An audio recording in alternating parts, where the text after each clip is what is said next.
Check test 1 2 hello checking 1 2. I don't usually like the mic in my face like that. Let's try it down there. Check test 1 2 hello. All right, sounds pretty good. Hi everybody, good evening.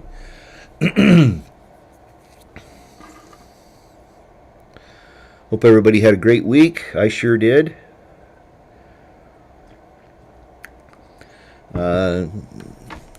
Looking forward to spring in 6 days.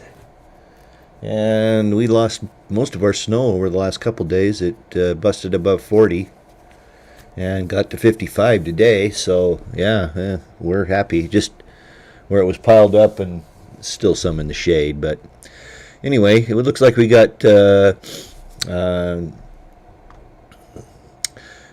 in, Gare, and Tim in.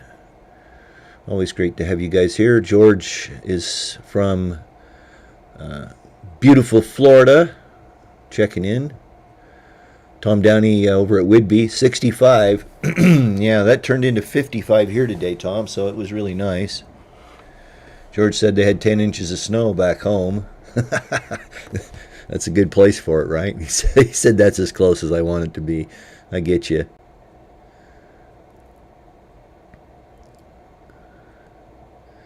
All right, let's see who else is in. Eric Myers checking in. Hi, Eric. Good to see you. Judy's in. Judy, so nice to have you here, as Two Feathers. Vincent RV Life checking in as well. So good to see you. Robert Black's here. All right, so let's see. The question of the day we'll get to in a minute. I kind of like to let folks know that I did pick 4 winners for the $20 certificates from last week's attendees. And how I did it was I captured the chat stream. I took all the names, added them into a spreadsheet, ran a random number generator on it, and picked Julie Strauss, Camp Gora 1, Dale Peterson, and Eric Myers. So if you guys are in the chat tonight, be sure and send me an email, trbolin@gmail.com. And I'll get a $20 certificate on Amazon to you for a celebration of our 100th live stream last week. So yeah, Julie Strauss, Camp Gora 1, Dale Peterson, and Eric Myers. So thanks everybody for joining. As promised, the question of the week this week is, if you could own any recreational vehicle, which one would it be? So pick from any. Prevost, Newmar, Newell, Winnebago, I don't care. Pick it. Fifth Wheels, Montana, all that stuff. Just let me know what your favorite RV would be to have if money were no object and those sorts of things. Then the question of the week this week, and this is something we actually worked on. Oh gosh, this had been, I don't know, maybe last fall. We had a viewer come in and ask about toolkits and what kind of tools they should carry. And so I went back to that live stream and I scrounged out the tools that we had thrown in there. I added some to my own tool list, and I kind of came up with this. And so I thought today what we would do is close some of this noise here. And let's see, is that big enough? Can everybody see that okay? It looks like it should be okay. It's hard for me to see, and I don't have my glasses. Oh, there they are. That's more better. So yeah, I sat down and I worked through a list here. I need to pull you guys over onto the other screen so I can monitor the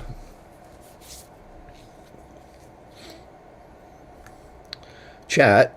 And I'll just let's sit here and we'll just watch this for just look at this for just a minute. I'll run over the chat. Montana Boy 3777. Hey, thanks for coming in tonight, and thanks for your comments on the camper. Yeah, it's doing okay. It's still sitting out there all wrapped up.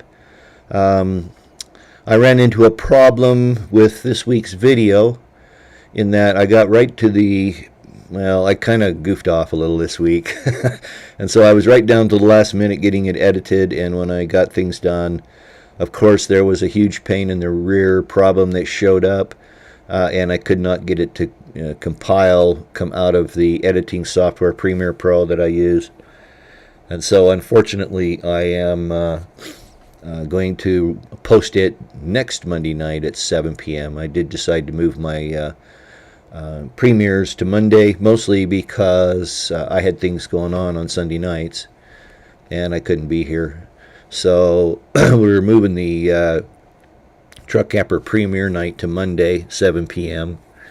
And then, of course, the live stream on Tuesdays at 7. That's awesome. Good comments. Let's see. Yeah, thanks, Montana Boy. Yeah, 100 RV Q&A live streams as of last week. This was number 101, of course. Cat, a Bigfoot truck camper. I wonder why you say that, Cat. That's funny. And then Montana Boy says Chevy Blazer 70s. You know, those were great. If I was going to go back in time and get, well, my very first camper was a 1958 Willys Jeep station wagon, the panel truck style. It was my very first car. I bought it for $50 because it had a broken block. I discovered that the freeze plugs had got pushed out of it, so they were leaking, and for $12 or $6 worth of freeze plugs in a couple hours, I drove it back to the guy's house that I bought it from, and he was not a happy camper because he just assumed the block was leaking because it leaked water.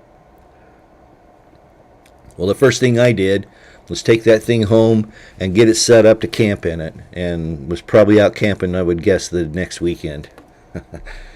So, a Bounder 2000 era. Yeah, those Bounders were not bad. Kind of workhorses. Tom says his, of course. So, yeah, I loved my Dutch Star. I really did. I hated to sell it. It just didn't, you know. I mean, if you've been following the channel, you know all the reasons I sold it. We won't get into that. Eric Meyer says the perfect answer. This is worth an extra $20 gift certificate in itself. He says his perfect RV is one that I never have to do maintenance on, and it never breaks. So yeah, that would be a pretty perfect RV, wouldn't it? Pex Repair Tools, good comment. Robert says he'd like to have a big Class A custom. Yeah, they're nice. You know, I think the Class A's are beautiful.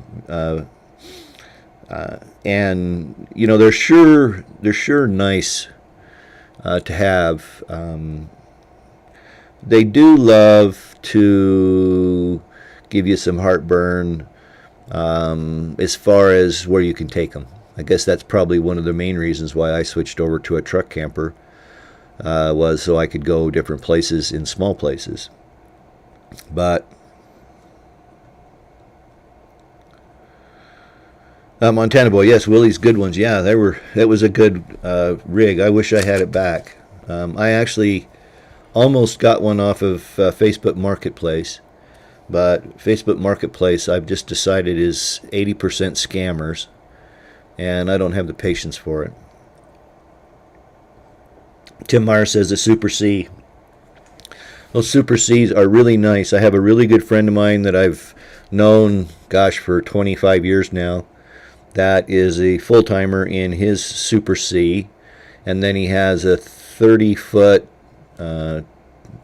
basically garage, and I think that's actually what they call it, that he hauls behind it. And it's got his Mini Cooper and his Harley Davidson and all this kind of stuff in it. So, and it's a nice rig, but yeah, you know, when you're 70 plus feet long and you're knocking on 50,000 pounds, that really limits where you can go in that thing. But the Super Cs are really nice.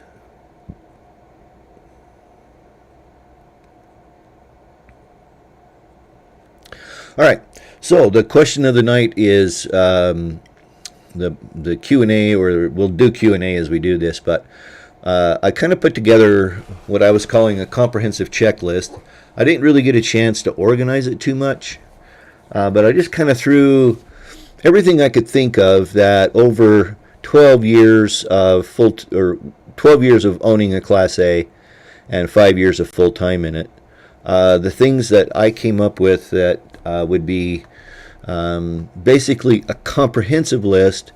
And then, of course, I also have one that I've kind of pared down a little bit to just the basics. And we'll look at that one in a bit. But so, I think it's pretty typical that you're going to want some screwdrivers, pliers, an adjustable wrench like a crescent wrench. I think I'll call that a crescent wrench. Oops, let me pull this up so I can actually type here.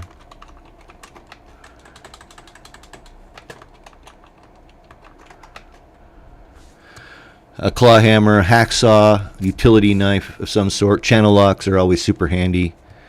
A socket wrench and set with both SAE metrics, a ratchet handle extensions and some adapters. Allen wrench sets, always good to have. A Torx screwdriver set. I ran into that a couple times on some things where I needed the Torx. A pry bar. I did carry a pry bar in the Class A. Rubber mallet, I also carried that in the Class A. Of course, wire cutters, electrical tape, zip ties. Duct tape is super handy to carry because, you could do temporary repairs with that. I was talking to a friend of mine that I used to park next to in Tucson when I was full-timing. And he had a fiberglass roof that did the wrap around the cowling, right? I need to move this just a minute here. Let me make one brief adjustment here so you're not sitting there looking at the. Let me pull this over here. How about we put it up there? How's that sound? We'll put it up in this corner. Yeah, that works. Okay, that's a little better. Anyway, and he was telling me that on his way, they're headed back to the East Coast. They lived up in Indiana. And on his way home, he said that one of the cowling had peeled up and it was starting to peel his roof off. And so he was able to get up there and duct tape it down. Some silicone sealant might be nice to have, a caulk gun, glue gun and glue sticks. Well, I used that somewhat. I had a couple of vents in the ceiling that kept falling out. They just wouldn't stay. And so I used a hot glue gun because what's nice about that is that the hot glue will peel right off, right? So it would hold the vents in, but I could peel it right off the upholstery on the ceiling or the plastic vent itself. A handheld vacuum cleaner is pretty handy. A small broom and a dustpan I think is pretty much standard. Power drill, I think this is optional. I'm going to go ahead and I'm going to mark all of these as optional. We'll just highlight them so I'll remember that they're optional.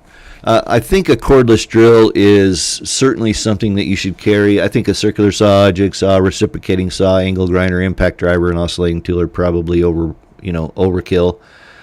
However, I did carry a jigsaw. You can do a lot of cutting and a lot of projects with a jigsaw, and it's small, it's compact, and so I think I would leave the jigsaw as a potential on there. Of course, a multimeter is an absolute must-have. You got to have a multimeter if you own an RV, and you should know how to use it. Obviously, I mean, at least how to check fuses and for voltages and things like that, because you could save yourself a ton of time and effort of waiting to get into an RV repair shop for 6 weeks and finding out that it was just a blown fuse or a wire or something the ground was bad on.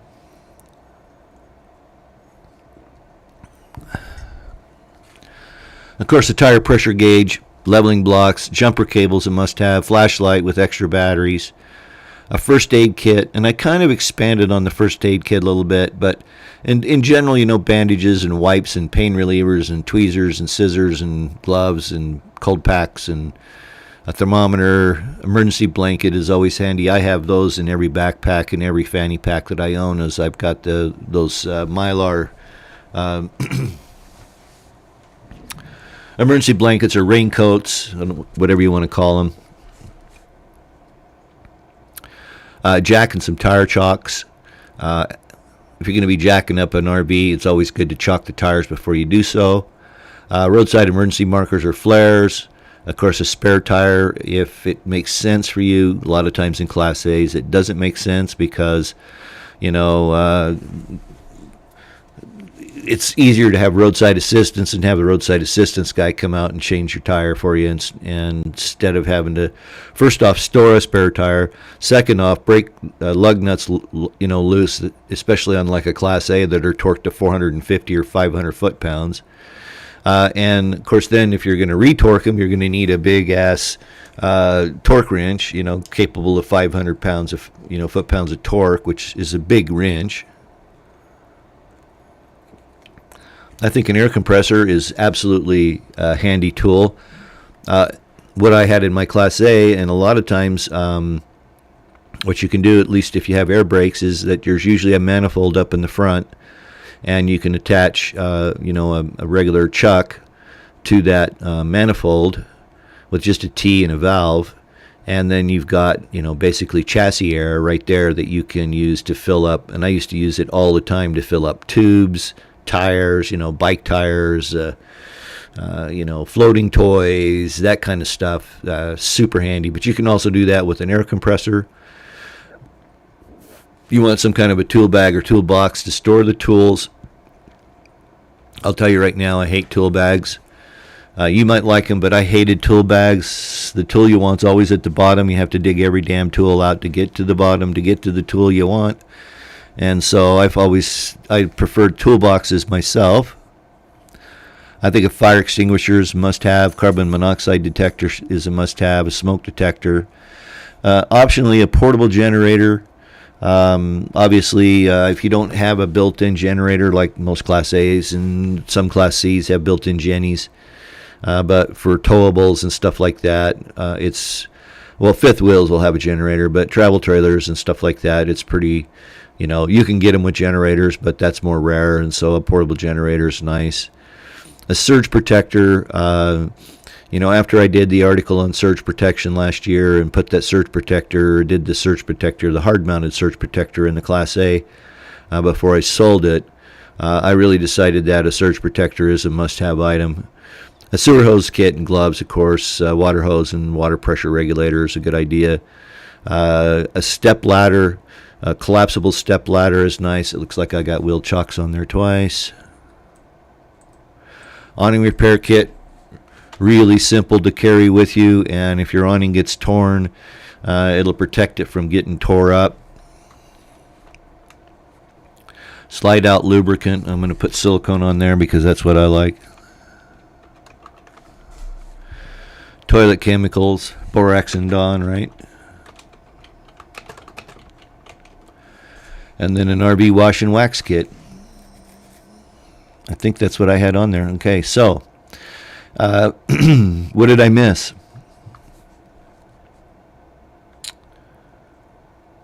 Let me come back here and check it out. Oh, Two Feathers says she only needs her motorcycle and saddlebags. That's cool.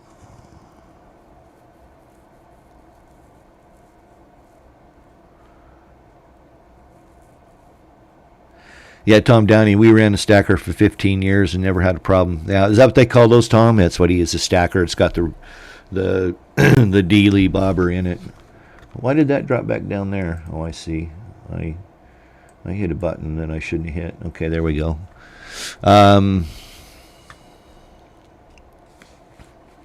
Shovel, good call. Okay. How about an axe? Those are handy to have, and maybe a bow saw.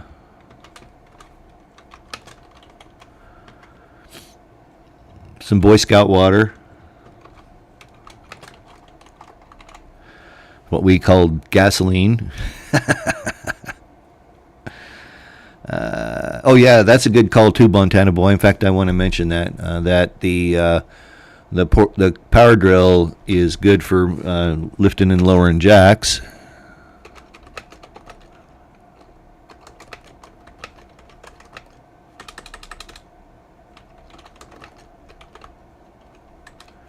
Okay. Yeah, that's true. You can rent tools, but you sure as heck can if you're at Redfish Lake. Can't. I'll tell you a side story here real quick while before I go back to the chat. This happened to me at, it was over at Valley of Fire outside of Vegas there, a Valley of Fire State Park. It's a Nevada state park. And I was staying there for, I think I had 10 days of reservations or something like that, because I like to stay there on my way south. I usually would stop around Vegas in October before I drove on down to Tucson and hang out. I have friends in Vegas and stuff like that, and I'd go out and park. There's what they call Poverty Flats, which is out by what's the little town, starts with an O, out there by the reservoir by Lake Mead. Anyway, I would stay there, sometimes stay at that Red Rocks State Park. It wasn't Red Rocks, it was Valley of Fire State Park. Anyway, it's a long way to tell a story that a guy in there, family, brand new trailer, broke down, and I had everything we needed, including the bolts. What had happened is that the shackle on one of his springs, the bolt had come loose. And of course that dropped the trailer down. The body on the trailer destroyed his tire. And so anyway, with a few hand tools I had, some bolts that I had, we were able to get him set up and running, change his tire off, and get him down the road. And so it's funny that, sometimes you'll carry a tool forever, and as soon as you take it out of your toolbox, you need it, right? I mean, everybody's had that happen to them. And if you say you haven't, you're a liar. Oh, Dale Peterson, you were one of the winners of the $20 gift certificate from Amazon. So please send me an email, trbolin@gmail.com, trbolin@gmail.com. So I can get your contact information, and I'll email you the certificate. I don't need to know where you live. I just need to know an email address so I can send it to you. Eric Myers, you need to do the same thing. I saw you in. I haven't seen Julie or Camp Goer come in tonight. So Julie Strauss or Camp Goer, if you're out there, I've got Camp Goer's email address, I think. And I might have Julie's too, but anyway, if you guys would send me your email addresses, that'd be great, and I'll get you the information and get you your gift card or certificate sent to you. A number 2 square bit, yeah, that's not bad. A lot of the screws that they're using, like in trim and inside in RVs, are square drive, and they use those square drive because they actually strip out a lot less than Phillips, and obviously are easier to drive than a standard or slotted screw. I'm going to put that in here, and that's easy to add those square bits because there's only half a dozen of them you have to have. Yeah, Montana Boy, that's a good point. Full wiring diagram. Those are really hard to come by on most rigs. Particularly on the coach wiring. On the chassis wiring, I'll give you a tip on the chassis wiring right now. And this is for Freightliner. Spartan does this as well. I can't speak to Workhorse, or Ford, but I'm sure if you looked around, those are so common, you would probably find the wiring diagrams online. But if you call Freightliner and say, I need this wiring diagram, they'll get the last 6 digits of your VIN, and usually within 20 or 30 minutes, they'll email you a copy of the schematics. And I had a full copy of the chassis schematics for my '04 Dutch Star on the Freightliner. And then I also ran into a situation where I needed a schematic for the air system. And so I got a hold of Freightliner and says, hey, can I get a schematic for the airlines? And boom, within 10 minutes, I had a full schematic for the airlines. I had a leak I was trying to track down, and that schematic just was super helpful to track that leak down. So you can definitely call your chassis manufacturer, with the last 6 of your VIN, and they can send you just about any of the technical information that you'd like.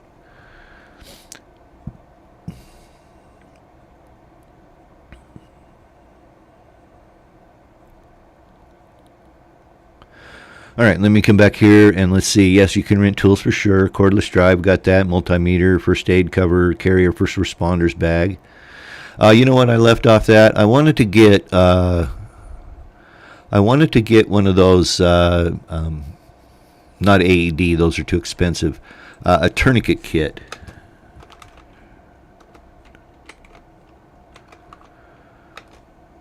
I spelled that horribly, didn't I? Thank God for spell check. Tourniquet. Come on.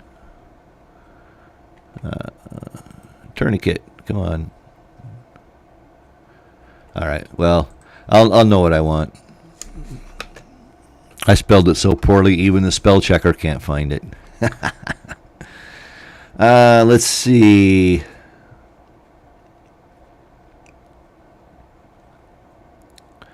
Tim says his first aid kit tried to kill him. That must be an interesting story.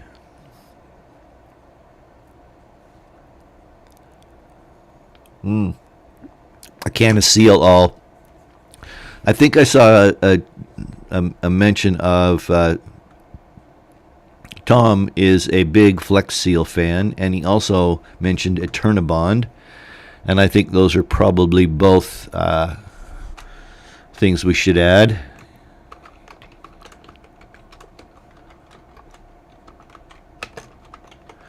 Those things are handy for leaks. And just scanning the old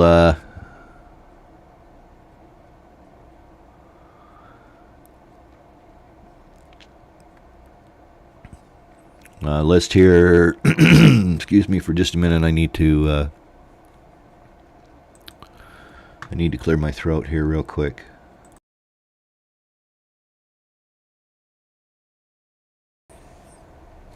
And I didn't want to blow your ears out. Okay. Yeah, Tom, I had a 5-drawer Craftsman toolbox that I carried.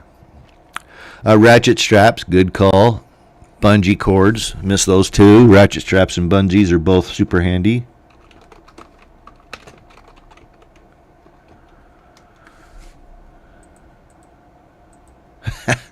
I guess I must have had my fingers on the wrong keys here.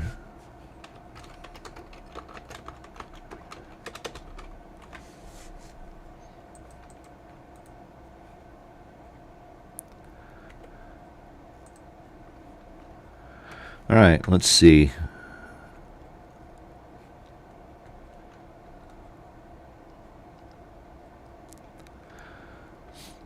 Tom Downey, he boondocks, so he carries a chainsaw. Yeah, if you got space for it, that's not bad.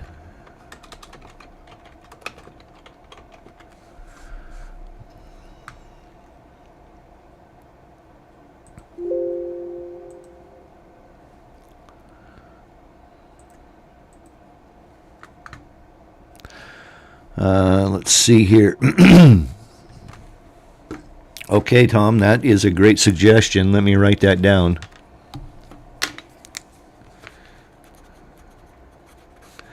Tom's suggestion was do a show on what not to carry across the border. That'll be U.S. and Canada. That's a great suggestion, Tom. I have next week planned. I'm not going to share it with you yet, but look for that one in about 2 weeks. I think that'll work out good. Good suggestion. Chainsaw we've got on there.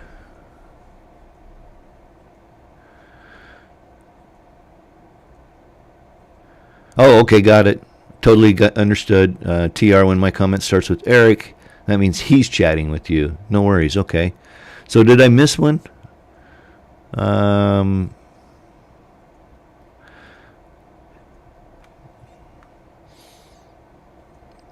Yeah, wood blocks. Good call.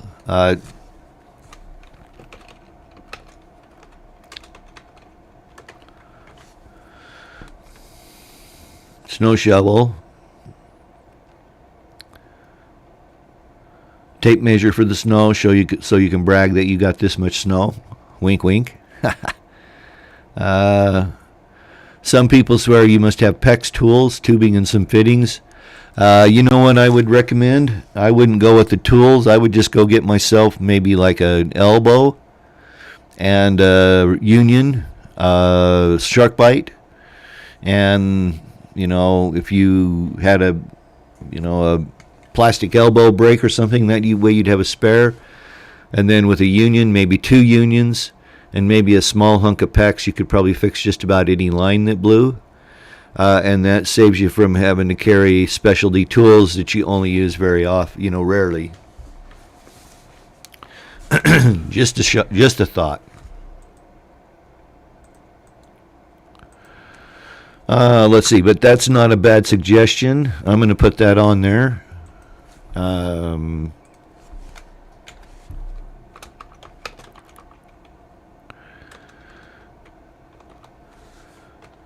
That'll remind me. Thank you, Eric. I will. Let's see. Has a security screwdriver. Works with EXT shafts. Oh, okay.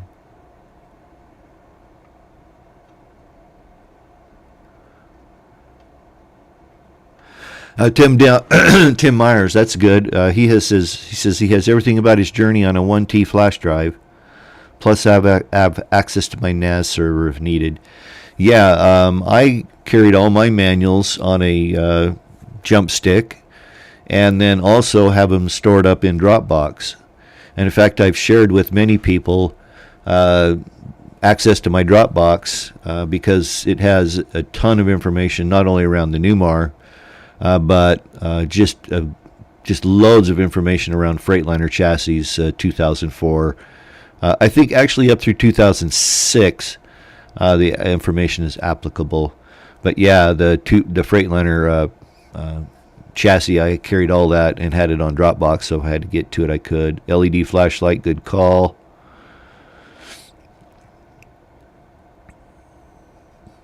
Headlamp, not bad. That's nice, especially if you're out there on the side of the road and somebody can't hold the thank you for the spelling, Eric. Info sheet, yeah, keep in first aid kit. Yeah, actually, in the expanded version of the first aid kit, I don't know if I have it here or not handy. I'll go looking for it in a minute here. But I had that instructions on how to use the first aid kit. Tim says the first aid kit resides in cabinet driver's side above the cockpit. I picked up the journey from storage to drive it home. Didn't realize the cabinet door was open and the first aid kit hit me on the head. Yeah, I had a DVD player fall on my head one time that was in the cabinet above the driver's seat. Oh, yeah, those snap style psyllium. Is that what they call those? Glow sticks. Just put glow sticks.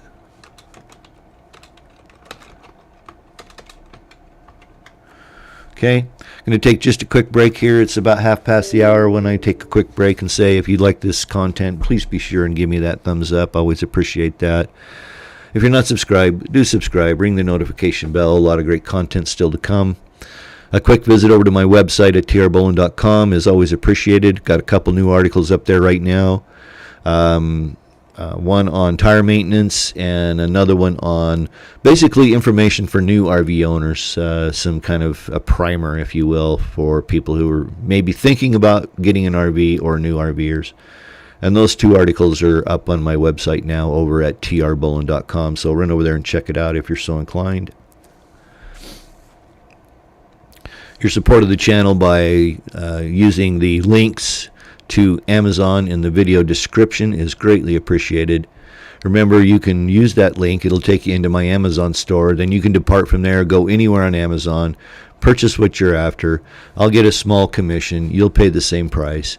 And, of course, there are also links in there for Renogy, Rec Pro, and I'm still working on a couple more. I haven't been able to pull the details together yet, but I've got some nice ones coming up, so hopefully they'll help folks out. But, yeah, any kind of support you want to give the channel is just super appreciated. Oh, just watch the videos and watch the ads. That's also very nice. Robert Black, good call. Fuse assortments.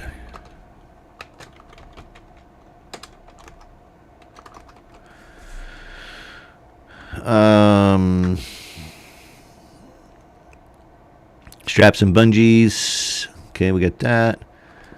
50 foot. Yep. We're going to just call it paracord. Good call. Super handy. Gun. Maybe. Tom, yeah, he does carry guns. Yeah, I know you can do it, but I don't know if I'd... Yeti whistle. There you go. Not a bad suggestion.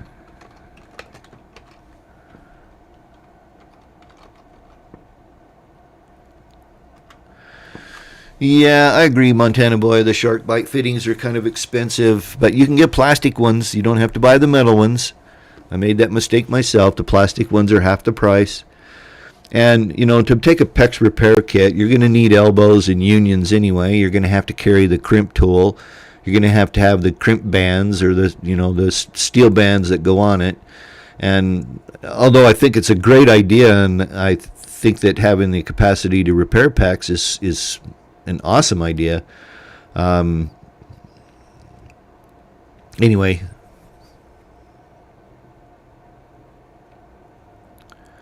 Montana 3777 Dropbox is a public file sharing application where you can post information, and then you can email a link to the location to somebody that you want to have the information, and then they can follow the link, and it takes them into that location, and you can download the files, upload files, exchange information, stuff like that.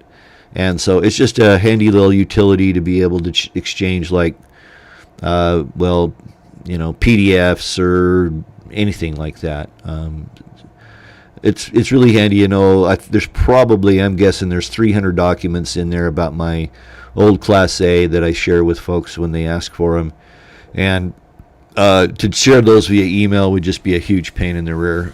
Impossible to keep organized. But that's what Dropbox. To air horn like that.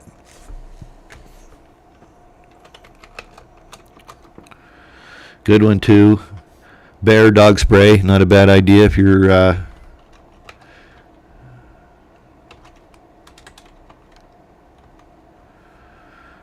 camping out in the woods. Yes, Montana Boy, Freightliner, and has been making RV chassis for quite a really long time. All they are is that they're a utility, like a box truck chassis, like a large box truck chassis that they've modified for RVs. So yeah, Freightliner makes a chassis. Spartan is GM on the Class A, and then it's Workhorse for their Class Cs. Glow sticks, yep.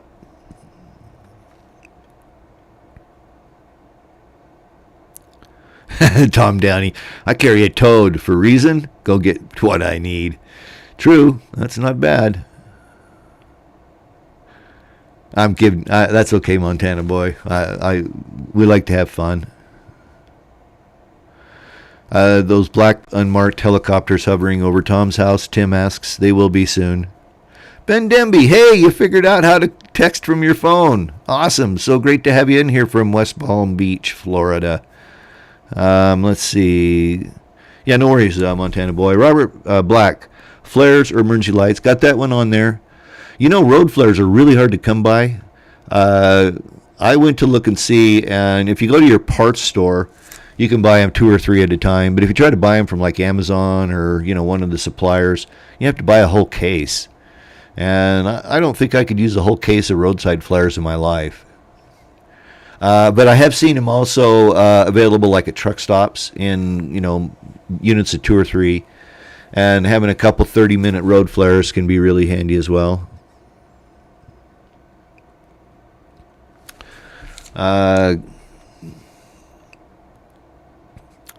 You know, I don't know on bounders. I don't think so. I think those were Workhorse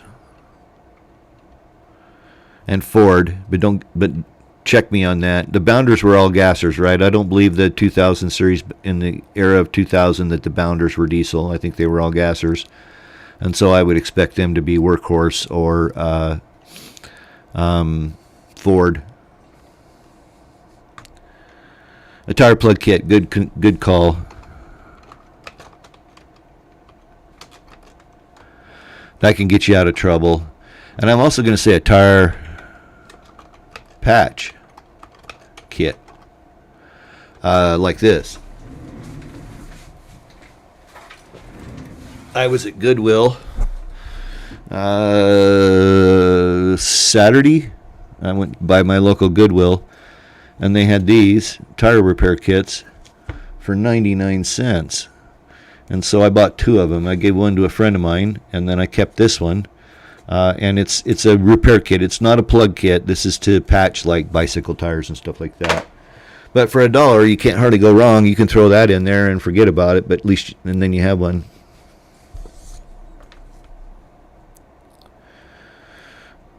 Totally true. Montana boy glow sticks over flares to prevent fires or restrictions and stuff like that. Yeah, they're a great emergency fire starter. I've used them for that myself.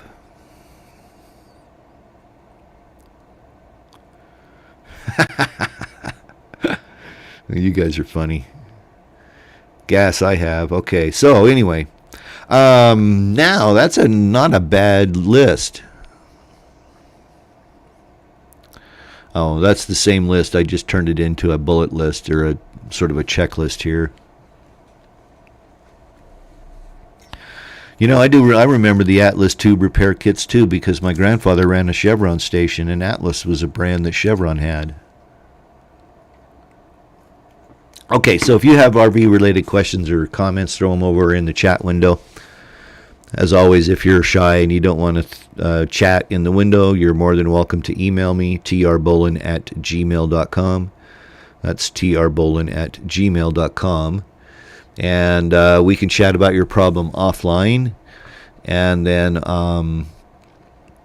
if it's a good solution, then I'll bring it into the chat, the live stream for the next week. Something else that I've been playing with is, and I've kind of got it working, but I'm concerned, is that ChatGPT, which is the big buzzword, right? Everywhere you hear ChatGPT and AI and all of this and that. And I've been actually playing with AI for quite a while. But I've been experimenting with, and I kind of about halfway working, a real-time ask an RV question that is driven by ChatGPT that I'm going to put up on my website, so that at any time you can go and ask a question and ChatGPT will answer you. The issues I'm running into is that you have to be very specific, and I'm concerned about that. You also have to take the answer with a grain of salt, because it is betaware, right? This is not, show and go. It's not all the best, but I've been experimenting with it, and it is dang slick. Just amazing what it can do. But the trick is getting what they call the prompt, or how you ask the question. And so I'm trying to put together sort of a form that requires you to fill out your year, make, model of RV, etc., etc., etc., description of the problem, and you give me another 6 weeks, I might be able to actually show that and share that with you guys, and have it up on my website. I'm kind of excited about that. I'm sure that now all of my competitors are going to beat me to the punch because they have more time to do that kind of stuff, but that's okay. Fireproof safe, not a bad idea.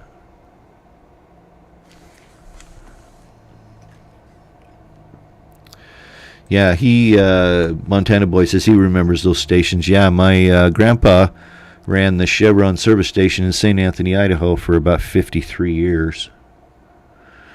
That's where I learned all my wrenching, was from my grandpa, because I spent every weekend with him.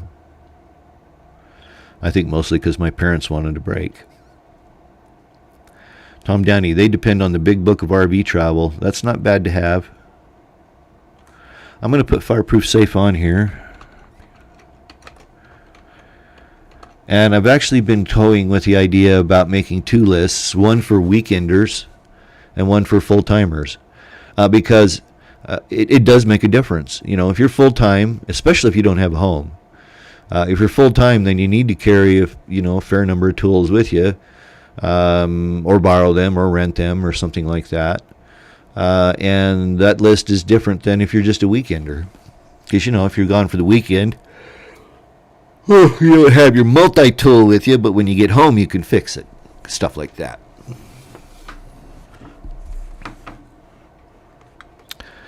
Excellent call, Montana Boy. A spare set of keys.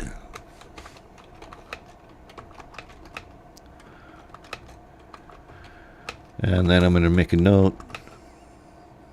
If you lose your basement key, ask your neighbor to use his. The dirty little secret with RV storage compartments is in 80% of the cases you're going to have the exact same key as your neighbor. Okay? In the case of RV containers and compartments, I guess it's,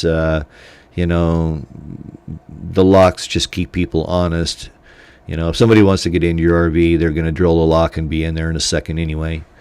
But yeah, having a spare set of keys. I had a lock box on the outside, one of those combination lock boxes, and I had a basement key in there, I had an ignition key in there, I had a door key all in there. And I figure if somebody found it and stole the RV, well, I have insurance. But yeah, stash a spare set of RV keys hidden outside the RV. And it's not hard to find a place to stash a key outside an RV, that's for sure.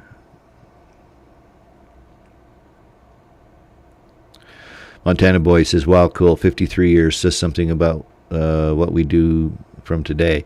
Yeah, my dad worked for Union Pacific Railroad for 42 years, I think it was. True, Tim, and that's a great point. A good place to hide your keys is somewhere in your LP compartment, because by law, the LP compartment should not be locked. So if you have a compartment like on a Class A or a Class C where you have your LP tank outside, that compartment can never lock, and so you can hide a key up in there, and there's plenty of spaces in there to hide keys. I would think in a travel trailer you might be able to hide a key underneath the propane tank. Get one of those magnetic key keepers and then loosen the tank up, and most of those don't require a wrench. They have the toggle or a wing nut type of a tightening system, and that way you could hide your keys underneath your propane tanks. That might be a good place to put those on a travel trailer. I could think of 1,000 other places too, but those two come to mind. But that's good. All right. Okay, so I've really enjoyed today's chat. I'm going to drop the list out here just a minute. I'm going to get back over here and go back to here, and then we'll answer any questions you may have. Coming up with just a couple minutes left in the chat. But any questions that come in, and of course if questions come in, as long as questions keep coming, I'll keep asking, I'll keep answering up to a point.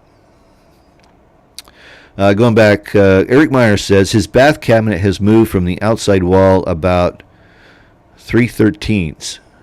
You have a different tape measure there, Eric. I totally understand what you're saying. Let's see, is there... okay. That's not that uncommon, Eric. I had that problem in the back wall of my bathroom in my Dutch Star, where the wall separated, and so there was a gap between the rear wall of the RV and the outside wall of the RV.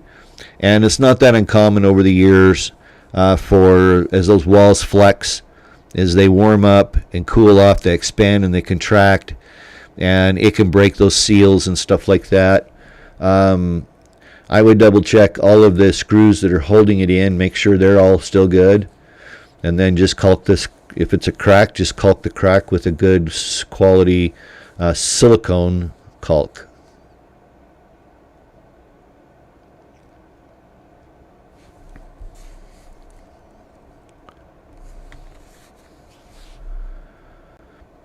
Robert Black has an excellent point, and I've same thing. I've done the same thing.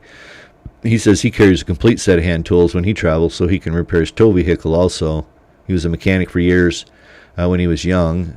Well, you're still young. What are you talking about? So I know the importance of tools. Montana Boy says, I hide mine just to get in. My Blazer was a reed switch inside the windshield rubber trim. Knowing where to wave a magnet in the right spot, the electric door locks opened. Interesting. Huh. Oftentimes, if I'm out fishing and I don't want to carry my keys with me, I hide them in my fuel fill compartment. That's pretty common. You could go to a fishing hole and steal half a dozen trucks because people hide their keys there.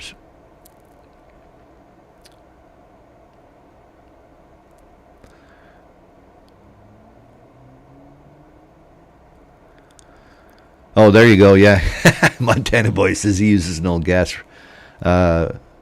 reg. Oh, gas regulator. Remove the back to hide a key. Makes it look like normal stuff. Yeah, I get you. Cool. Yeah, there you go. Tim says him and his wife also split up the keys. Which reminds me, Tim, your wife had messed up her knee a couple weeks ago. How's that working out? Montana Boy, what's the difference on the colors of insulation boards? I think it's mostly manufacturers. They're all pretty much polyisocyanurate. The purple one, I believe, is I'll think of it here. They make the pink insulation. Come on, help me out. The pink bad insulation. Come on, help me out, guys. And then the blue stuff is probably just a different manufacturer. I don't think there's a heck of a lot of difference. You get only so much R value per inch, regardless of the material. And then, of course, there's expanded polystyrene, which is usually white. But sometimes polyisocyanurate is white as well. But I don't think it makes a dang bit of difference. I'll stand corrected, though, if anybody knows different. There may also be sometimes the colors imply different levels of either mold or mildew resistance or moisture resistance and those sorts of things. But I use the pink in the truck camper where I could with the 1.5 inch, and then I use 3/4 inch polyiso for the sides.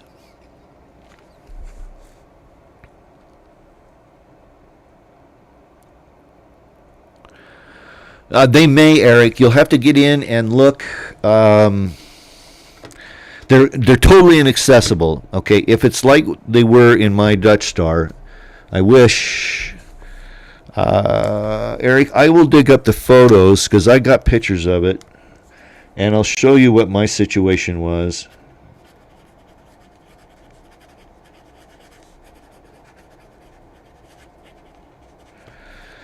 But yeah, the wall, if it's like the back wall, like I'm thinking about, if you think about the bathroom, you got the toilet and then there's a back wall, and that's going to be screwed into the side wall, also into the floor, into the roof.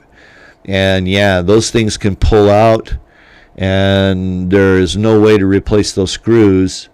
What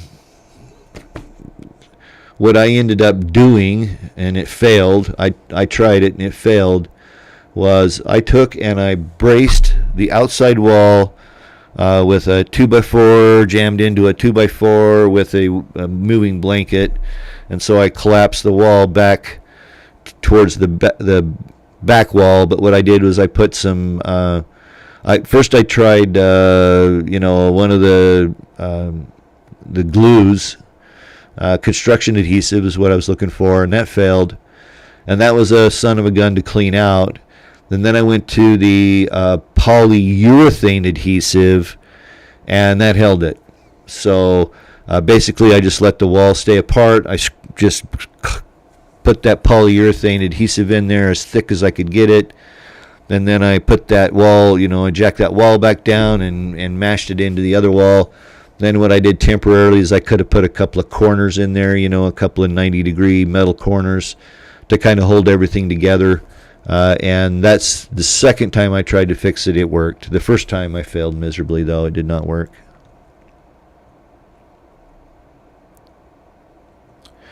Two feathers, power bank, yes. Not a bad idea. We're going to add that in there.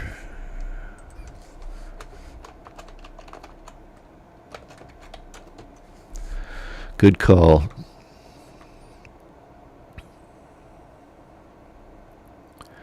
Thanks, Tim. Yeah, good to know. Eric says swallow the keys and wait a few hours. Yeah, but fishing them out is not any fun.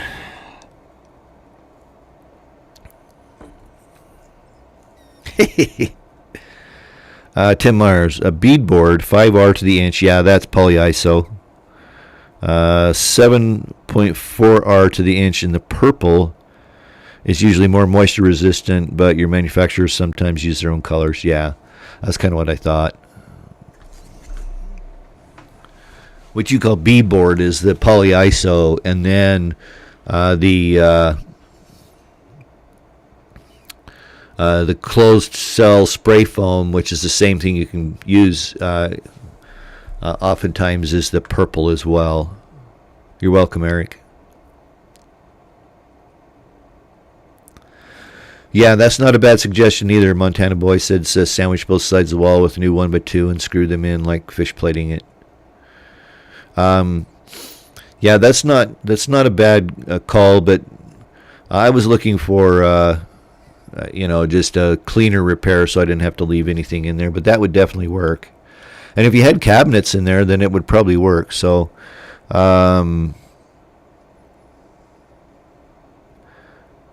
okay, let's see here.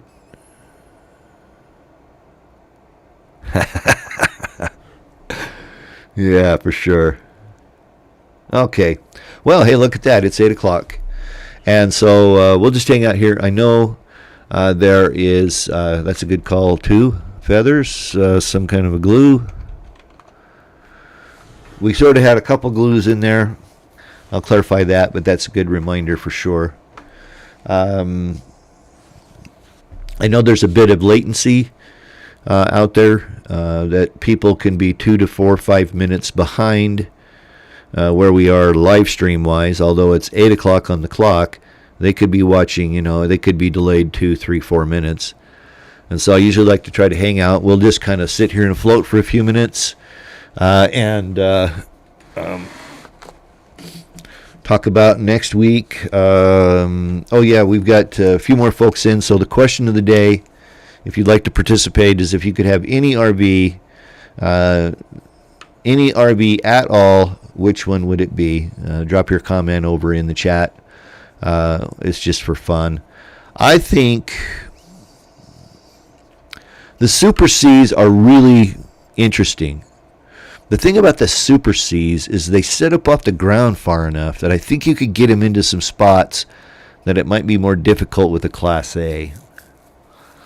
The truck camper, I think, is going to be the most convenient as far as getting into places, but I just don't see that being a long-term, full-time solution. I mean, I don't know. I watch Catherine Gregory, who's on YouTube, and she lived in a truck camper for 3 years, and she just traded up to a travel trailer last fall. And then Morton's on the Move, who had a very nice truck camper, just traded in and got a Class A, a 2008 45-foot Class A. Morton's on the Move had a really nice truck camper. I'm assuming they probably kept that, but I don't know. They don't post very often anymore. But yeah, they posted a tour of their Class A the other day, so.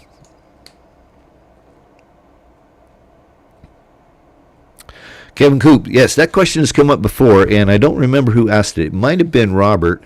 Robert, was that you that asked about those? We also have somebody that comes to the chat somewhat regularly that had installed them. I don't remember who it was. He said they made all the difference in the world. So I just,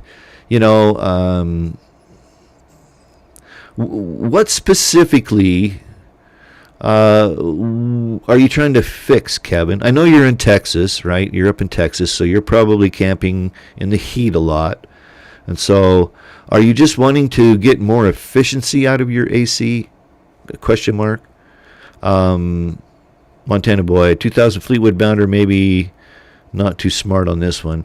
Well, I don't know. I think any RV that has been well maintained, no matter how old it is probably going to be a pretty good rig. We've talked about this before. In fact, that's going to be on my list, is that I want to talk about how to purchase.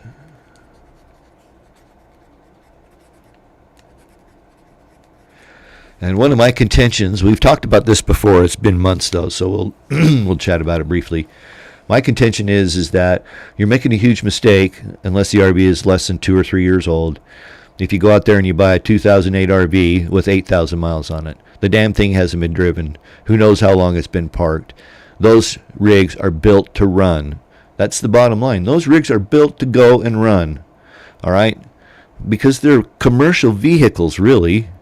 And a commercial vehicle is built and meant to run every day. And an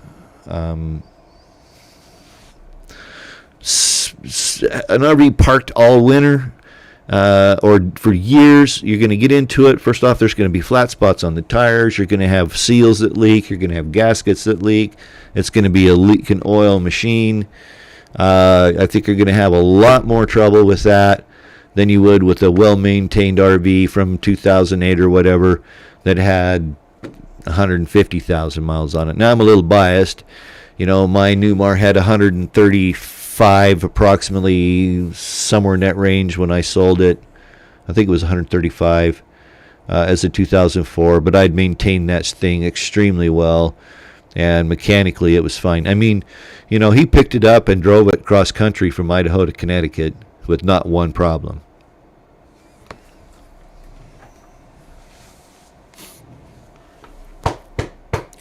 Don't hurt yourself, patting yourself on the back, TR. Gary D, has anyone added slide-out rollers? No, and not that I know of, and I've had that question come up a couple times. The issue is that you basically have to completely restructure the wall of your camper or trailer to install a slide-out. Slide-outs are built with the structure in mind, and so when they structure the camper, trailer, fifth wheel, RV, whatever it is, the structure already exists in the wall, and having to add that structure is major construction and probably not worth the effort. You would be better off to sell your existing trailer and go find one with slide-out that you wanted. That's my opinion. I'm entitled to it. I may be wrong. I don't think so.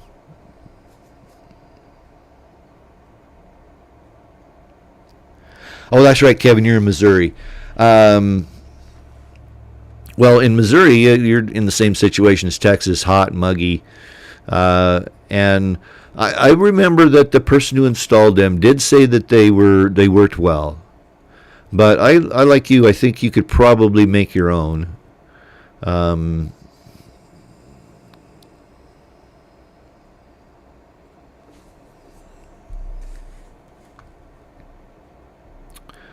Montana boy got me a hand-me-down. Still needs help, but still in good. Okay, cool. Still in good shape. There you go. Yeah, Tim Myers, that's right. There is a company that makes inserts for improved airflow, and I'd agree. We had somebody on here a while back that asked, and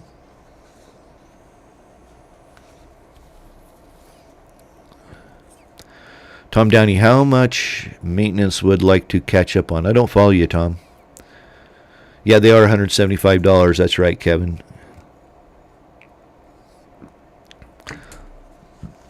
What would I say?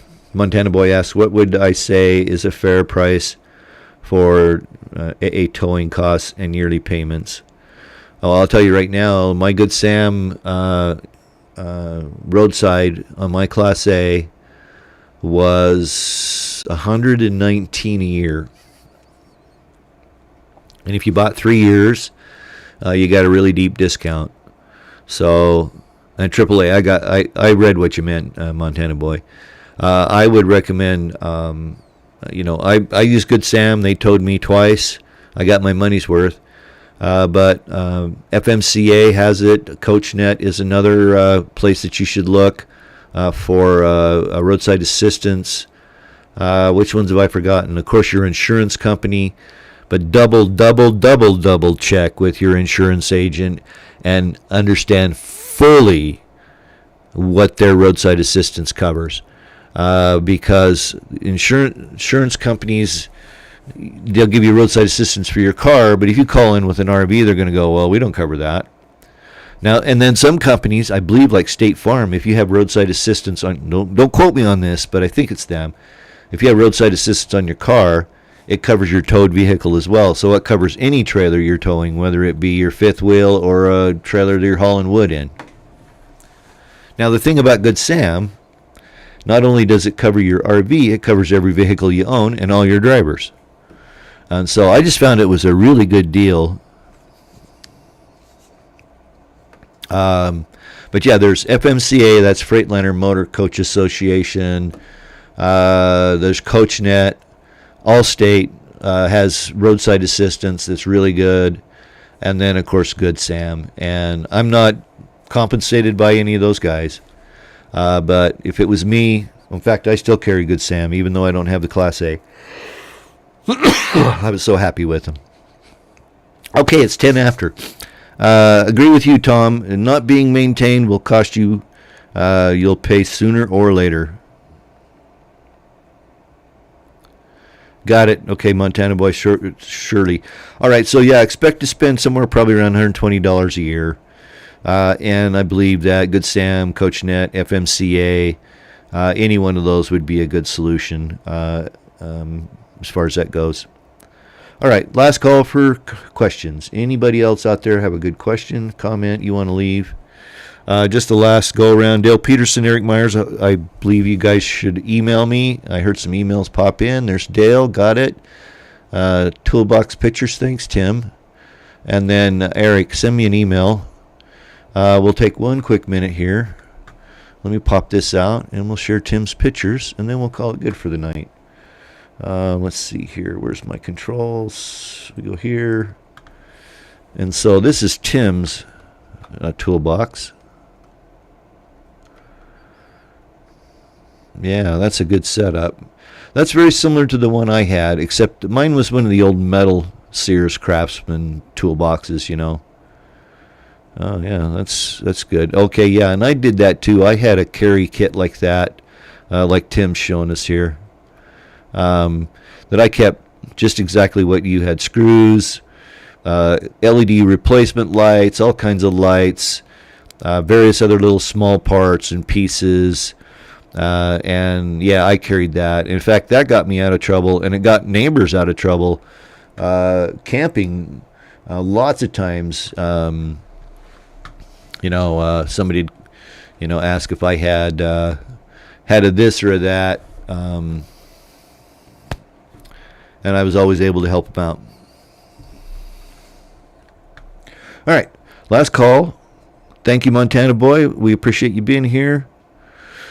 Thanks, Tim, Kevin, everybody else, Gary, everybody. You guys are great. Two Feathers, Judy. So nice to have you all here. And we'll see you next Tuesday night, 7 p.m. Mountain Time. Until then, good night. Peace. Bye-bye.